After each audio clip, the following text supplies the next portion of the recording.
Assembly इंतखाबात के पहले मरहले के लिए इंतखाबी मुहिम का आज आखिरी दिन है। जी हां, यानी आज शाम प्रचार का कैंपेन का जो भोंपू है वो थम जाएगा। पोलिंग 18 सितंबर को होने वाली है। इस सिलसिले में जनूबी कश्मीर में कई रोड शो मुनक्किद होने जा रहे हैं। जम्मू कश्मीर अपनी पार्टी के उम्मीदवार हिलाल अहमद शाह ने अनंतनाग असेंबली हल्के में रोड शो का एहतमाम किया। हिलाल शाह ने आवाम से खिताब भी किया और आवाम से इलेक्शन में इन्हें वोट देने की अपील की। इन्होंने कहा कि वो अपनी सीट जीतने के लिए पुरुमीद हैं।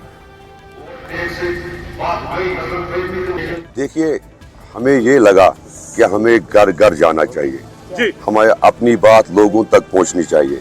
घर घर जाके हमने इस कैंपेनिंग में हर मोहल्ले में, हर घर में, मैं जाती हर घर पर मैंने दस्तक दी, हर एक से मैंने गुजारिश की और जो वहाँ से लोगों का प्यार मिला, जो वहाँ से लोगों का भरोसा मिला, मुझे वही चीज़ लेके मैं पूरी उम्मीद हूँ और मुझे अल्लाह ताला पे पूरा भरोसा है।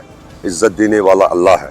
मुझे पूरा अपने अल्लाह पे भरोसा है कि वो मुझे इस बार जरूर मौका देगा लोगों की खिदमत करने के लिए। पहले फेज के असेंबली इंतखाबात के तहत आज चुनावी तशहीर खत्म होने वाली है और आज के दिन के हवाले से अगर हम बात करेंगे तो मुख्तलिफ मकामात पर बड़े बड़े सियासी इज्तिमात होने वाले हैं और जो यहाँ के लीडरान है, कैंडिडेट्स हैं, वो मुख्तलिफ जगहों पर जो अवामी इज्तिमात है उनसे खिताब करेंगे और रोड शोज का भी एहतमाम किया जा रहा है। और हम इस वक्त बिल्कुल खनबल में हैं और खनबल में आप देख सकते हैं कितनी गहमा गहमी है सियासी जमातों की जानिब से।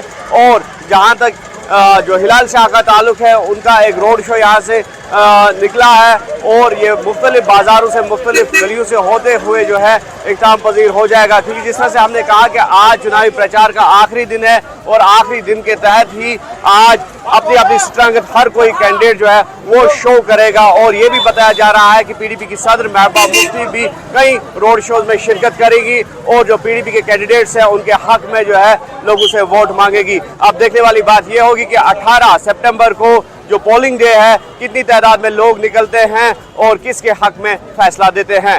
न्यूज़ 18 के लिए अनंतनाग से मुदस्सिर कादरी। और डेमोक्रेटिक